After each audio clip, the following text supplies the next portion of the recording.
고백할 게 있습니다. 저는 초등학교를 나오지 않았습니다. 목사님 또 뚱딴지 같은 소리는 국민학교를 나왔습니다.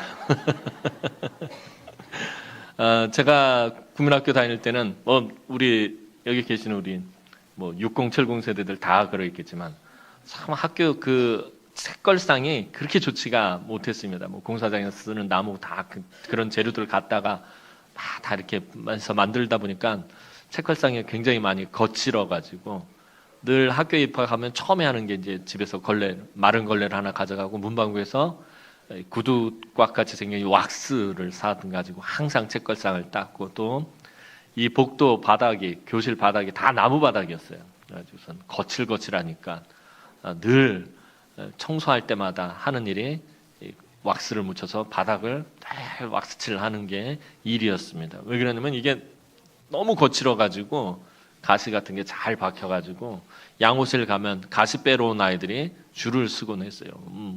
막 발에, 손가락에 혹은 무릎에, 발에 하여튼 가시가 많이 박혀서 고생을 했던 그런 기억이 있습니다. 왜 이 말씀을 드리냐면 며칠 전에 새벽 기도회를 인도하고 집으로 돌아오는데 엄지손톱 밑이 시끈시끈거리는 거예요. 왜 그러나? 그러고서는 씻을 때 이렇게 보니까 손톱 밑에 작은 가시 하나가 박혀 있었어요.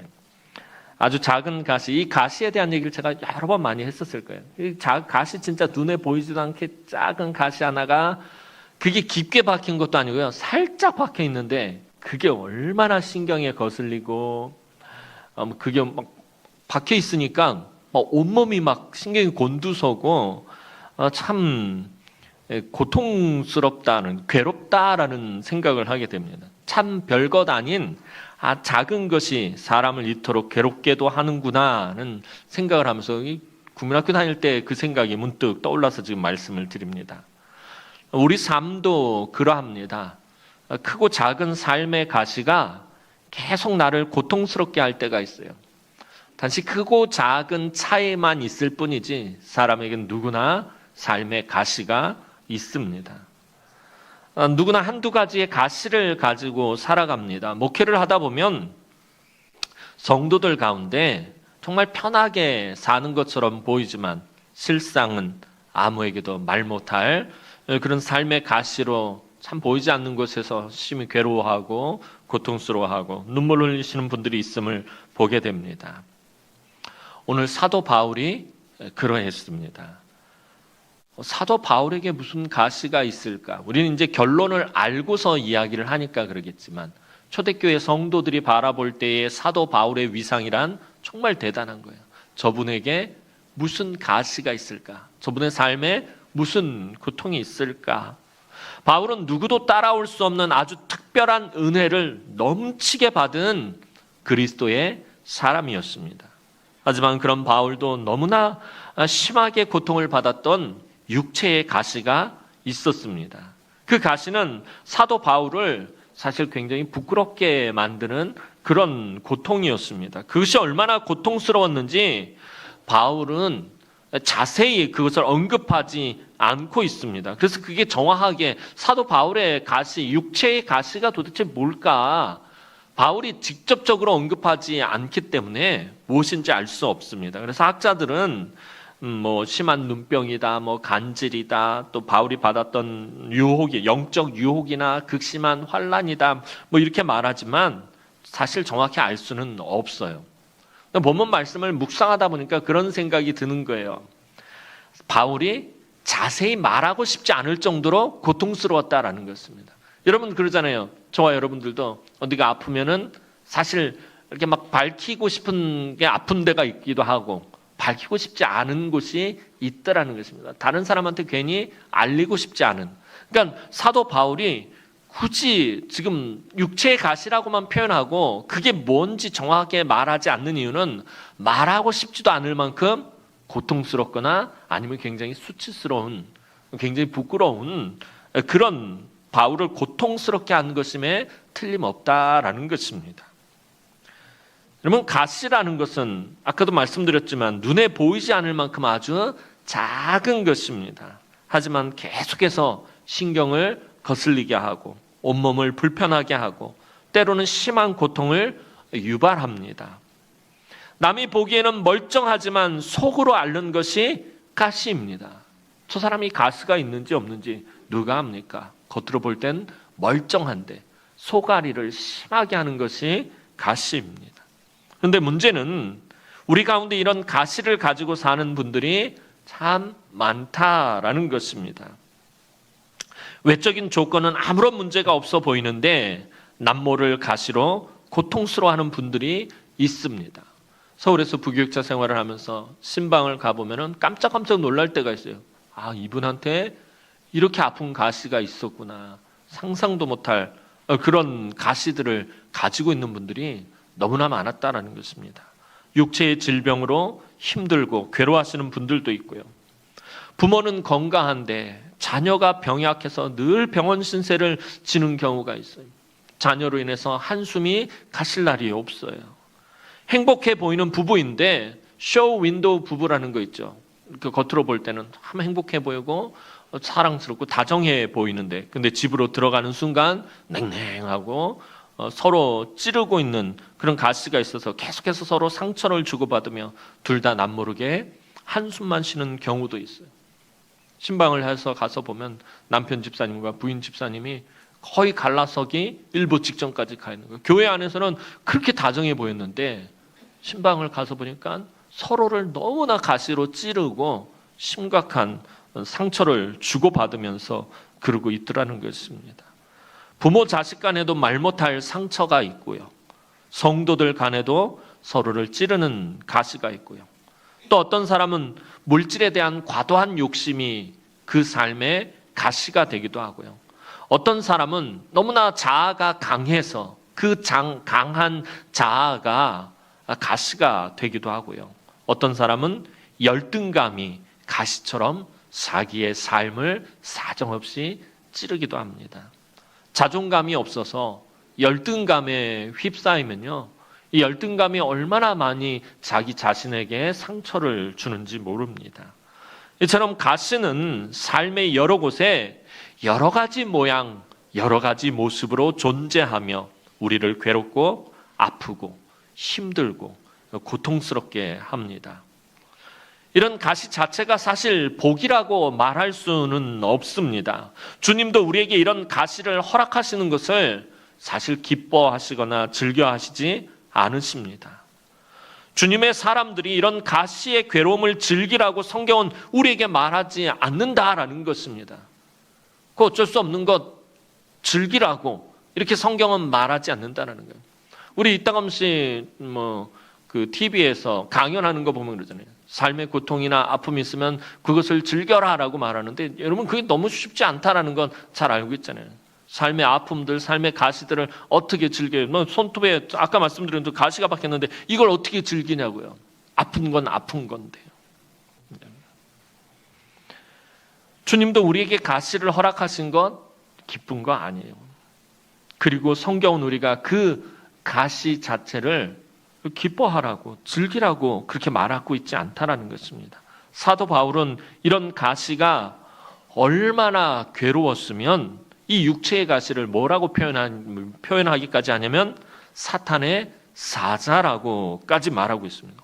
얼마나 고통스러우면 이런 극단적인 표현까지 사용하고 있는 것입니다. 여러분 믿는 사람들에게 사탄이라는 이름 자체가 나오는 것은 아주 극심한 고통임을 표현하는 것입니다.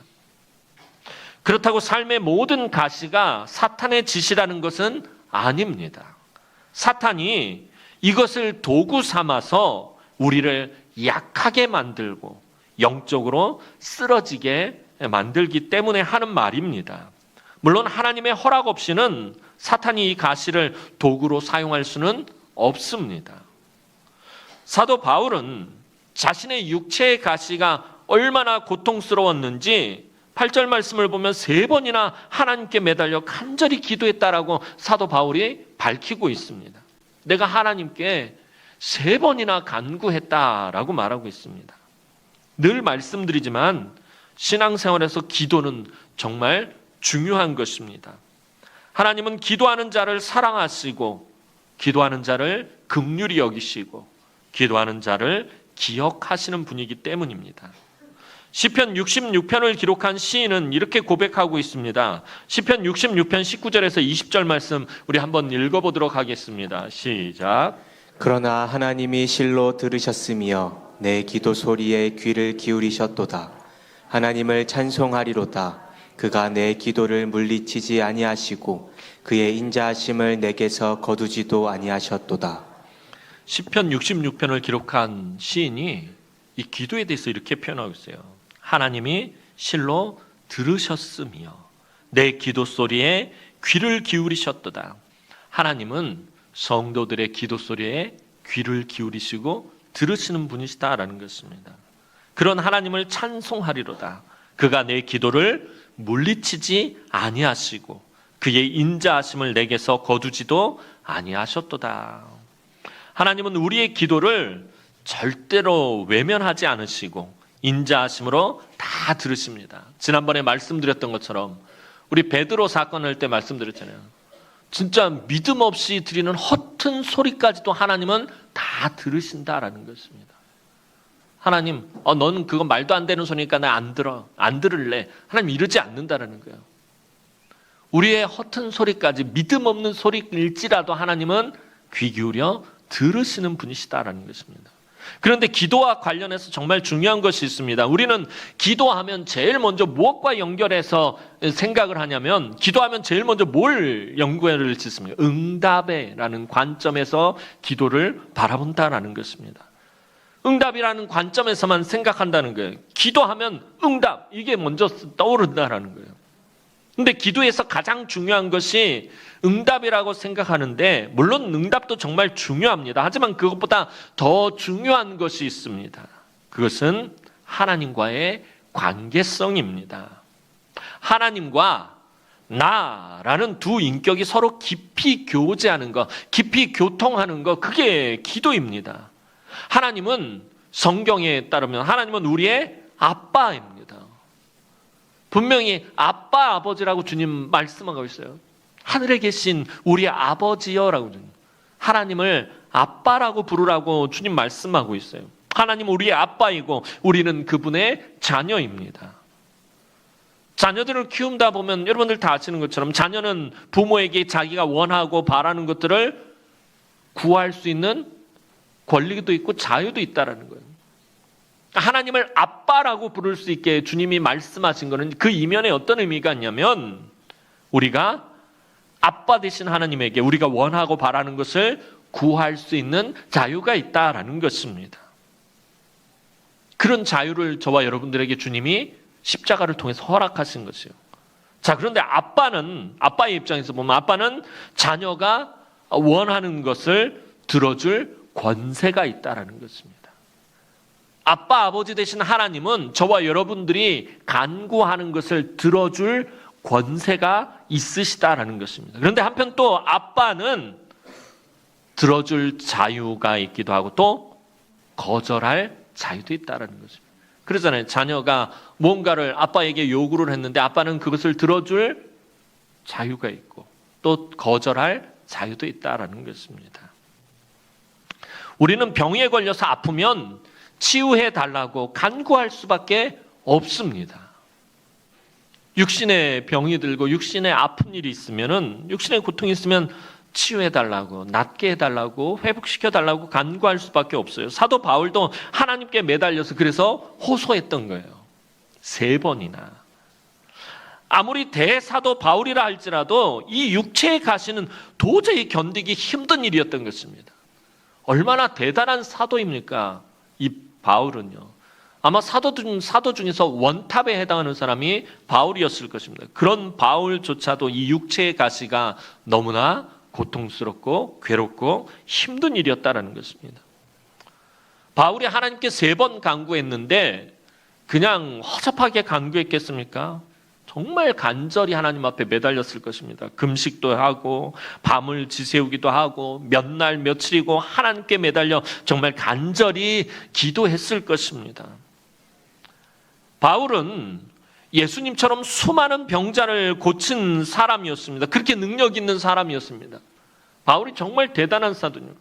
병든 자도 고치고요. 귀신도 내어쫓고요. 뱀의 뱀에 물려 독사에게 물렸는데도 멀쩡했군요. 심지어 죽은 사람도 살려냅니다. 난간에서 떨어져 죽은 유두고라는 사람을 살려내기까지 합니다.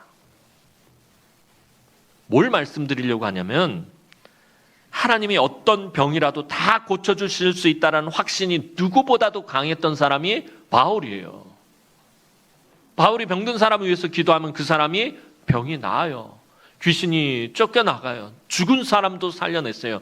그러니 하나님이 어떤 병이라도 다 고쳐주실 수 있다는 확신, 아마 누구보다도 제일 강했던 사람이 사도 바울이었을 것입니다. 그러니 그 확신을 가지고 하나님 어떤 병이든지 다 고쳐주실 수 있는 분이라는 그 확신을 가지고 얼마나 하나님 앞에 간절히 기도했겠느냐는 거예요. 하나님, 내 육체의 가시가 떠나가기를 원합니다. 하나님, 그렇게 하실 수 있는 분이라는 것 내가 분명히 알고 있습니다. 얼마나 간절히 기도했겠습니까?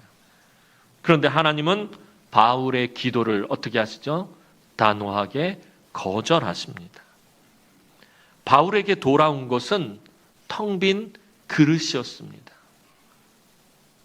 하나님의 은혜로 충만하게 채워질 줄 알았는데 그저 텅 빈 그릇이 바울 앞으로 돌아왔습니다. 바울이 무언가 대단한 것을 하나님께 요구한 것 사실 아닙니다. 아까 말씀드렸잖아요. 가시라는 것은 아주 작은 거예요. 눈에 보이지 않을 만큼 작은 것이에요. 대단한 것을 하나님께 요구한 것 아닙니다. 세상에서 제일 큰 부자로 만들어 달라고 했던 것 아니고요. 죽을 병을 고쳐달라고 했던 것 아니고요. 원수를 쫓아내 달라고 요구했던 것도 아니고요. 사도 바울이 다른 사람에게 눈곱만큼이라도 해가 될 만한 것을 하나님에게 요구했던 것도 아닙니다. 왜 가시를 제거해 달라고 하나님 앞에 간구했던 것입니까? 복음을 전하는 바울의 사역에 이 가시가 어려움이 되니까 이 가시를 없애달라고 한 것입니다. 인간적인 욕심에 간구한 것 아니에요. 하나님, 내가 복음을 전해야 되는데, 내가 예수의 복음을 전해야 되는데 이 육체의 가시 때문에 복음을 전하는 일이 너무 힘이 듭니다. 이 육체의 가시만 없애준다면 제가 지금보다 더 많이, 더 열심히 복음을 위해서 뛸 수 있는데 이 가시를 제거해 주십시오. 그것뿐이었다라는 거예요. 조금의 사심도 없었어요. 그런데 하나님은 거절하셨다라는 거예요. 저 같았으면, 제가 사도 바울이었다면 아마 뒷목 잡고 쓰러져 버렸을 거예요. 아니, 어떻게 내가 내 욕심을 구한 것 아니고 나의 유익을 구한 것도 아니고 어떻게 나에게 이 텅 빈 그릇을 주십니까? 아마 집어 던졌을 거예요. 땡그렁 소리가 나는 거예요. 그런데 사도 바울은요, 하나님이 거절하시자 우리처럼 불평하고 원망한 것이 아니라 하나님이 그토록 단호하게 거절하신 이유가 도대체 뭘까? 그거를 생각하기 시작했다는 거예요. 우리는 하나님이 거절하시면 거절하신 것에만 이 시선이 맞춰져서 왜 거절하셨지? 내가 욕심을 구한 것도 아닌데 불평이 나오고 원망이 터져 나오고 낙심하고 주저앉고 시험에 들게 됩니다. 그런데 사도 바울은요, 하나님이 단호하게 거절을 하시니까 하나님이 왜 거절하셨을까? 하나님의 뜻이 무엇일까? 이 내 육체에 가시를 주신 하나님의 뜻이 무엇일까? 그것부터 찾아보기 시작했다는 것입니다. 이것이 사도 바울의 믿음이었던 것입니다. 믿음으로 하나님이 거절하신 뜻을 찾던 바울은 하나님의 놀라운 음성을 듣게 됩니다. 그것은 하나님이 육체의 가시를 주신 이유와 기쁨에 관한 하나님의 음성이었습니다. 하나님이 바울에게 육체의 가시를 주신 이유가 바로 오늘 본문 7절 말씀입니다. 오늘 본문 7절 말씀 다시 한번 또박또박 정독해서 읽어보도록 하겠습니다. 7절 말씀입니다. 시작. 여러 계시를 받은 것이 지극히 크므로 너무 자만하지 않게 하시려고 내 육체의 가시 곧 사탄의 사자를 주셨으니 이는 나를 쳐서 너무 자만하지 않게 하려 하심이라. 하나님이 바울에게 육체의 가시를 주신 것은 다른 사람이 따라오지도 못할 만큼, 다른 사도들조차 따라오지 못할 만큼 너무나도 크고 많은 은혜를 사도 바울에게 쏟아부어 주셨기 때문이다라는 거예요. 너무나도 크고 많은 은혜를 받은 바울이 교만에 빠지지 않게 하시는 하나님의 지혜가 육체의 가시였다라는 것입니다. 사도 바울은 당시에 그 누구도 따라올 수 없는 최고의 스펙을 가진 사람이었습니다. 그래서 사도행전이나 바울의 서신서를 보면요, 몇몇 군데서 바울이 얼마나 강한 자아를 가졌는지 발견하게 됩니다. 인간적으로 너무나 대단한 사람이기 때문에, 너무나 뛰어난 스펙을 가지고 있고요, 굉장한 백그라운드를 가지고 있고요, 인간적인 재능이나 능력도 다른 사람에 비해서 월등히 뛰어난 사람이었어요. 그러다 보니 바울이 굉장히 강한 자아를 가지고 있었다라는 것입니다. 그가 다메섹 도상에서 예수를 만나기 전에 얼마나 인간적인 열심이, 특심이 있었는지 알 수 있어요. 예수 믿는 사람들 잡아 죽이기 위해서 그가 이리 뛰고 저리 뛰고 하는 모습을 보면 얼마나 열심을 가지고 있는 사람이고 얼마나 성실하고 또 신실한 사람인지 알 수 있어요. 또 사도가 된 후에도 여전히 그에게는 그 강한 자아가 남아 있어서 베드로가 한번 실수를 했는데요, 베드로의 실수를 덮어주지 못하고 어떻게 했냐면 많은 사람들 앞에서 매우 심하게 책망을 합니다. 또 마가 요한이 1차 전도행 때 마가 요한이 철이 없어서 저지른 한 번의 실수도 용납하지 못해서 바울에게 있어서 정말 갚을 수 없는 은혜를 베풀었던 바나바와 심하게 싸우고 돌아설 정도로 바울은 아주 강한 자아를 가지고 있었던 사람이었다라는 것입니다.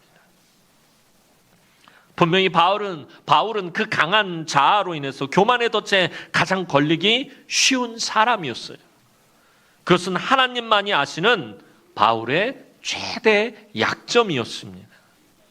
하나님의 관점에서 바울이 교만의 덫에 걸리지 않게 막을 수 있는 방법은 육체의 가시를 주시고 그것을 다시 거두지 않는 것이었습니다.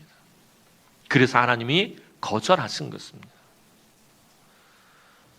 사실 오늘 우리도 가장 쉽게 빠지는 덫이 바로 교만의 덫입니다. 무언가 나에게 조금만 주어지면 우쭐해지는 것을 보게 됩니다. 목사인 저도 마찬가지입니다. 사실 제가 처음에 이제 우리 교회에 오고서는 서울에서 이제 전에 섬기던 교회 그 부교육자들이 워낙 많다 보니까 담임을 나가면 그 형제회가 이렇게 구성이 되어 있었어요. 처음에 한두 번 모임에 갔었는데 한두 번 모임에 딱 가니까 그 목사회 그 형제회 목사님들이 큰 교회에서 사역하시는 우리 성 목사님 막 그러는 거예요. 농담하지 말라고 막 그러는데 몇 번 그 얘기를 들으니까 어깨뽕이 올라가기 시작을 하는 거예요. 대남흥교회 담임 목사님 어깨가 막 올라가기 시작을 하는 거예요. 막. 저도 모르게 우쭐해지기 시작하는 거예요. 돌아오는데 너무 부끄러웠어요. 내가 참 좋은 교회에 담임 왔다고 이렇게 우쭐대나요? 그리고 지금 10년째 안 가고 있어요. 형제에서 지금 계속 오라고 그러는데 안 가고 있어요. 그때 그게 너무 부끄러워가지고 가지를 못하겠더라고요. 무언가 좀 나에게 좋은 것이 주어지면 목사인 저 같은 경우에는 좀 좋은 교회에 담임으로 왔더니 담임이라고 우쭐해지기 시작을 하더라고요. 돈이 좀 들어오고 내가 돈을 좀 벌기 시작하고요. 좀 높은 자리에 올라가고요. 좀 좋은 대학에 들어가고요. 좀 좋은 직장에 취업하고요. 좀 이름을 알릴 만한 대기업에 취업을 하거나 또 좀 좋은 차를 몰고 또 좀 좋은 집을 사고 사람들에게 좀 인정받고 칭찬받으면 그냥 우리도 모르는 사이에 우쭐대고 어깨뽕이 막 올라가기 시작하고 나도 모르게 교만이 하늘을 찌르게 됩니다. 그래서 바울의 교만을 다루신 주님이 저와 여러분의 교만도 다루신다라는 것입니다. 꼭 교만이 아니더라도 여러분, 주님은 하나님의 뜻과는 다른 길로 자꾸 가려고 하는 우리의 삶을 다루시기 위해서 가시를 주신다라는 것입니다. 그 가시는 앞서서 말씀드린 것처럼 삶의 여러 가지 모양, 여러 가지 모습으로 존재합니다. 육체의 질병, 고부 간의 갈등, 시어머니와 며느리의 갈등, 부부 간의 갈등, 아내와 남편의 갈등, 부모 자식 간의 갈등, 또 경제적인 어려움, 취업, 우리 청년들 같은 경우에 취업의 문제, 결혼의 문제, 스펙의 문제, 은근히 아까도 말씀드렸지만 저와 여러분들에게 참 많은 상처를 주고 고통을 주는 자존심과 열등감의 문제, 수많은 가시가 우리에게 존재합니다. 그래서 하나님 앞에 엎드려 아주 오래도록 기도한 분도 있을 거예요. 그 가시가 너무 아파서 하나님 앞에서 진짜 수십 년 동안 엎드려서 눈물로 기도하시는 성도들도 있을 거예요. 그런데 오늘 바울처럼 오래도록 기도해도 여전히 가시가 남아있을 때가 있더라는 것입니다. 정말 하나님 앞에 눈물로 매달리고 오래도록 매달리고 간절히 기도했는데 여전히 가시가 남아있더라는 거예요. 그때는 그 가시로 인해서 불평하고 원망할 것이 아니라 그 가시를 이제는 인정해야 한다는 거예요. 왜냐하면 하나님이 나에게 허락하신 가시이기 때문에, 하나님이 나에게 허락하신 가시라는 것을 인정해야 합니다. 우리는 계속해서 그 가시가 없어지기를, 사라지기를 간구합니다. 그런데 그 가시가 없어지지 않아요. 그러면 우리 삶에 뭐가 남아요? 계속 불평과 원망이 남게 되는 거예요. 하나님이 허락하신 가시라는 것을 인정하지 못하면 불평과 원망이 끊임없이, 낙심하고 실망하는 마음이 끊임없이 우리 가운데 남아있게 된다는 것입니다. 하나님이 나에게 허락하신 가시라는 것을 먼저 인정할 수 있어야 합니다. 그리고 사도 바울처럼 다시금 하나님께 본질적인 것들을 되물어야 합니다. 혼자서 아주 오랫동안 가슴속 깊이 안고 있던 그 뿌리 깊은 고통으로 인해 가슴 아파하고 통곡하고 눈물 흘리고 낭망하는 일이 자주 있다면 하나님께 물어봐야 합니다. 물어보라고 했다 그래서 하나님 도대체 왜 나에게 이런 걸 주세요? 이건 묻는 게 아니죠. 이건 원망하는 거예요. 도대체 내가 뭘 잘못했다고? 왜 나에게 이런 가시를 주시나요? 이거는 묻는 게 아닌 거예요. 원망하는 거예요. 내 삶을 향하신 하나님의 그 눈에 보이지 않는 깊은 뜻을 찾아가야 되는 거예요. 말씀을 통해서, 기도하면서, 하나님 앞에서 몸부림치면서 그 하나님의 뜻을 찾아가는 거예요. 그게 하나님께 물어보는 거예요. 그러면 내가 내 삶 가운데서 하나님과 깊은 교통하심의 단계로 들어가면 그때서 하나님은 사도 바울에게 들려주셨던 음성을 들려주십니다. 그게 오늘 9절 말씀입니다. 오늘 본문 9절 말씀 한번 읽어보도록 하겠습니다. 9절 말씀입니다. 시작. 나에게 이르시기를 내 은혜가 내게 족하도다. 이는 내 능력이 약한 데서 온전하여짐이라 하신지라. 그러므로 도리어 크게 기뻐함으로 나의 여러 약한 것들에 대하여 자랑하리니 이는 그리스도의 능력에 머물게 하려 함이라. 아멘. 사실 이 말씀은 9절 말씀은요, 체험하지 못하면 이해할 수 없는 말씀이에요. 나에게 이르시기를 내 은혜가 네게 족하다. 이는 내 능력이 약한 데서 온전하여짐이라 하신지라. 그러므로 도리어 크게 기뻐함으로 나의 여러 약한 것들에 대하여 자랑하리니 이는 그리스도의 능력이 내게 머물게 하려 함이라. 말씀 자체로는 굉장히 은혜가 되는 말씀이지만요, 육체에 가시가 있는 사람들에게 적용하려면 이해가 안 되는 말씀이에요. 사실은 육체의 가시로 인해 고통 속에서 3번이나 하나님 앞에서 간절히 부르짖었던 사도 바울에게 주님은 처음에 아주 냉정하리만큼 단호하게 말씀하셔요. 나의 은혜가 너에게 족하다. 무슨 말이에요? 내가 너에게 준 은혜가 충분하다라는 거예요. 이미 난 너에게 충분한 은혜를 베풀었다라는 거예요. 바울은 평소에 자신의 육체의 가시가 자신을 영육간에 정말 약하게 만드는 사탄의 사자라고 생각을 했어요. 이 육체의 가시 때문에 내 몸도 약해지고 내 마음도 약해지고 내 의지도 약해지고 내 믿음도 약해지고 그래서 나를 연약하게 만드는 사탄의 사자다라고 생각을 했어요. 그래서 없애달라고 3번이나 간구한 거예요. 하나님, 내 육체의 가시 이 사탄의 사자를 내 몸에서 제거해 주십시오. 떠나게 해 주십시오. 3번이나 정말 간절하게 간구했어요. 그런데 주님이 뭐라고 해요? 그만해라. 됐다. 됐다라고 하나님 말씀하시는 거예요. 지금 그만하라는 거예요. 기도 그만하라는 거예요. 나에게 간구하지 말라라는 거예요. 얼마나 냉정한 말씀이에요. 계속 감정이입을 해보니까요. 저 같으면 이건 완전히 하나님 앞에서 난동 뿌릴 각이에요. 이거는 어떻게 이걸 거절을 하실 수가, 어떻게 이렇게 냉정하게 거절하실 수가. 아니, 성경 곳곳에서 하나님, 아까도 우리가 읽었던 말씀처럼 들으시고 귀 기울이시고 응답하시는 분이라고 했는데 그만해라. 됐다는 거예요. 내 은혜가 너에게 족하다. 이거 정말 큰 시험에 들 말씀이잖아요. 우리가 그냥 읽었을 때는 굉장히 은혜가 되는 말씀이지만 내 삶의 육체의 가시로 인해서 하나님 앞에 간구하는 상황에서 이 말씀을 적용하면요, 시험에 들 말씀인 거예요. 그런데 사도 바울은 그 다음에 들려주시는 주님의 음성에, 그 주님의 음성 앞에 승복할 수밖에 없었다는 거예요. 내 은혜가 너에게 족하다. 여기서 하나님이 멈추시는 것이 아니라 주님이 그 다음에 말씀하시다는 거예요. 풀이하면 그래요. 바울아, 그 가시는 내가 너에게 허락한 것이다. 그로 인해서 너는 너무나도 고통스러울 것이고 약해진다고 생각할 것이다. 그러나 바울아, 그렇지가 않다.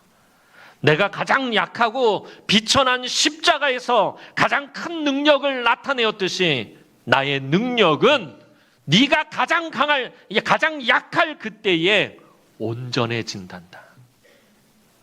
예수님의 능력이 가장 강력했었을 때가 언제요? 십자가에서 가장 연약해지셨을 때, 물과 피를 다 쏟고 죽음 앞에 그대로 그 육체가 무너질 수밖에 없는 그 가장 약한 그때에 주님은 가장 큰 능력을 나타내셨어요. 저와 여러분들의 모든 죄를 다 그 십자가에서 그 피로 씻어버리셨기 때문에. 그래서 지금 바울에게 말씀하시는 게 그거예요. 내가 그 비천하고 가장 약한 십자가에서 가장 큰 능력을 나타내었듯이 나의 능력은 네가 가장 네 삶의 가장 약한 그 순간에 온전해진다 라고 말씀하시는 거예요. 이 주님의 음성을 듣고 사도 바울은 주님의 지혜가 옳다라는 것을 깨달았고 그것을 인정할 수밖에 없게 됩니다. 그래서 바울이 이제 10절에서 고백합니다. 여러분, 7절에서 10절까지 가기가 쉬운 단계가 아니에요. 이게 삶에 오랫동안 하나님 앞에서의 씨름이, 고민이, 여러분 하나님 앞에서 간구함이, 그리고 그 가운데서 여러분들 주저앉았다 일어났다를 정말 반복하는 가운데서 그러면서 찾아내요. 그리고 마지막에 여러분들이 고백할 수 있는 말씀이 바로 이 10절이에요. 사도 바울이 10절에 이렇게 고백합니다. 10절 말씀 우리 함께 읽어봅니다. 시작. 그러므로 내가 그리스도를 위하여 약한 것들과 능력과 궁핍과 박해와 곤고를 기뻐하노니 이는 내가 약한 그때의 강함이라. 아멘. 주님에게 승복하고 자신의 육체의 가시를 인정하자. 내 이 육체의 가시, 정말 사탄의 사자라고 부를 만큼 나를 부끄럽게 하고 나를 힘들게 하고 나를 괴롭게 하고 고통스럽게 하는 이 육체의 가시, 하나님이 나에게 허락하신 하나님의 지혜다라고 인정하자. 바울에게 무엇이 찾아옵니까? 놀라운 기쁨이 찾아와요. 고통이 기쁨으로 변하는 것이었어요. 그리고 그는 큰 소리로 외칩니다. 그렇다. 이는 내가 약한 그때의 강함이구나 라고 외칩니다. 여러분, 하나님은 인간적으로 강한 자를 사용하지 않으십니다. 인간적으로 똑똑한 사람을 사용하지 않으십니다. 스스로 강하다고 생각하는 사람은, 스스로 똑똑하다고 생각하는 사람은 자신의 강함과 자신의 똑똑함을 의지하기 때문입니다. 우리에게 주어진 가시가 무엇이든지 간에 그 가시는 우리를 망하게 하거나 쓰러지고 넘어지고 고통 중에 낙심하게 하려고 존재하거나 허락하신 것이 아닙니다. 여러분들 중에 혹시 육체의 가시가 있다면 절대로 그 육체의 가시가 나를 약하게 한다고 말씀하지 마시기 바랍니다. 나에게 있는, 내 인생에서 나를 그토록 힘들게 하고 고통스럽게 하고 눈물을 흘리게 했던 이 육체의 가시가 나를 연약하게 한다라고 말하지 마세요. 그러면 그것은 그때부터 뭐가 되는 거예요? 사탄의 사자가 되는 거예요. 하나님의 목적은 여러분을 고통스럽게 만드는 것도 아니고 여러분을 망하게 만드는 것도 아닙니다. 이 육체의 가시가 나를 약하게 한다라고 말하지 않고 여러분들이 하나님을 믿음으로 붙잡으면 약할 그때에 가장 강하게 하시는 하나님을 체험하게 된다는 것입니다.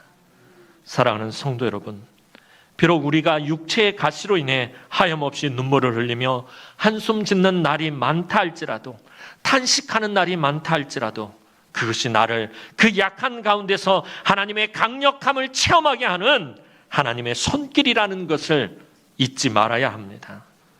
한 치 앞도 보이지 않는 끝도 없는 터널을 지나가는 것 같은 답답함 가운데서도 낙심하지 않고 도리어 기뻐하는 이 능력은 나의 그 약함을 통해서 하나님으로부터 오는 능력이 됩니다. 우리는 나의 약함을 통해 하나님으로부터 오는 이 능력으로 범사에 감사할 수 있는 것이고요. 이 능력을 가지고 항상 기뻐할 수 있는 것이고요. 이 능력을 가지고 나에게 주어진 십자가의 길을, 나의 십자가를 가뿐하게 지고 갈 수 있게 되는 것입니다. 사도 바울에게 육체의 가시는 삶에 너무나도 큰 손해처럼 보였지만 하나님은 오히려 더 많은 것으로 채워주셨다는 거예요. 우리가 이 육체의 가시에 자꾸 이 포커스가 맞춰지면 이 육체의 가시와는 다르게 하나님이 베풀어 주신 그 풍성한 은혜들을 바라보지 못하게 돼요. 하나님은 바울에게 육체의 가시를 주셨지만 오히려 더 많은 것들로 사실은 채워주셨다는 거예요. 그래서 하나님의 거절이 그의 고통의 빈 그릇이 황금과 같은 기쁨의 은혜로 다시 채워졌다는 것입니다. 내가 도리어 기뻐하노니라고 말할 수 있다는 것입니다.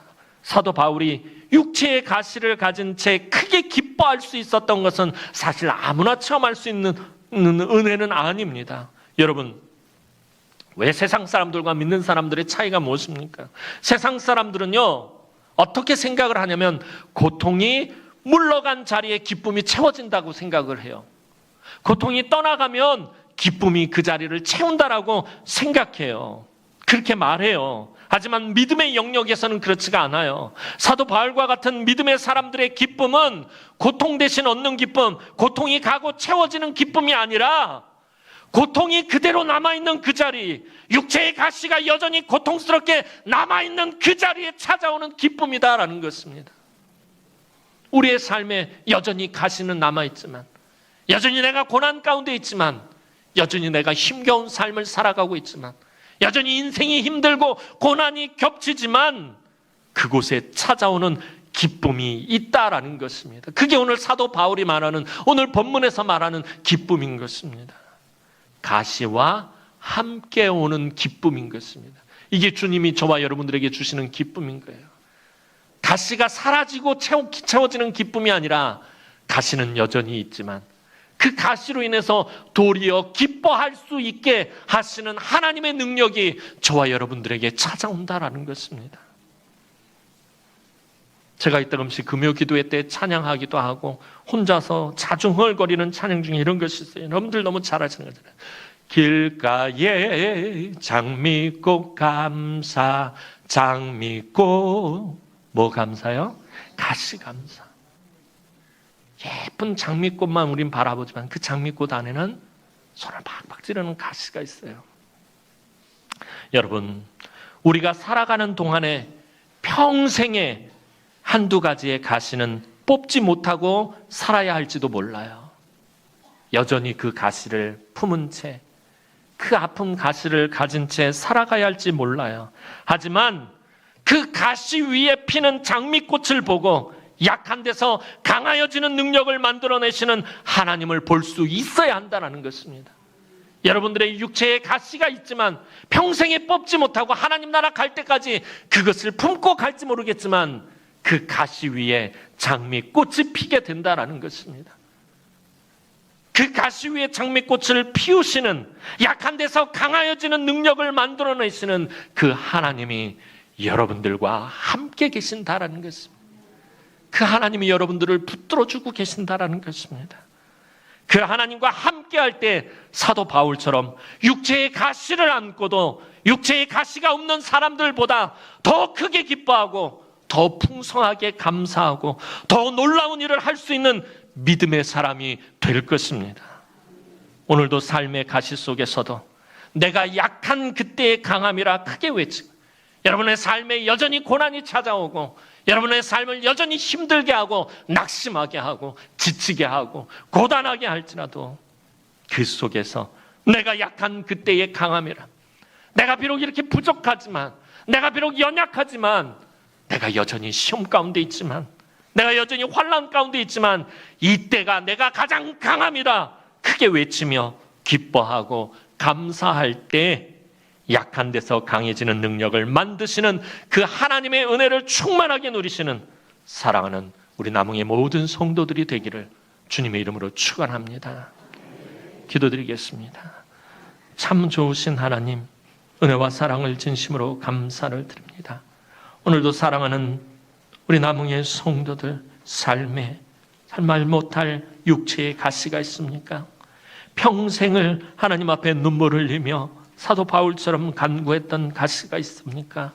하나님, 늘 불평하고 원망하고 낙심하고 주저앉을 수밖에 없었던 그 육체의 가시 가운데 하나님, 그 힘들고 연약한 때에 내가 가장 강해지고 온전해짐을, 하나님이 주시는 그 능력을 하나님 체험할 수 있도록 도우시고, 그 가시 위에 피는 장미꽃을 보고 약한 데서 강하여지는 능력을 만들어내시는 그 하나님을 알게 하시고, 그 하나님을 만나게 하시고, 그 하나님을 체험하게 하셔서 늘 삶의 그 어려운 상황 가운데서라도 내가 약한 그때의 강함이라, 내가 도리어 기뻐하노라 외치는 하나님, 우리 남흥의 모든 권속들이 되게 하여 주옵소서.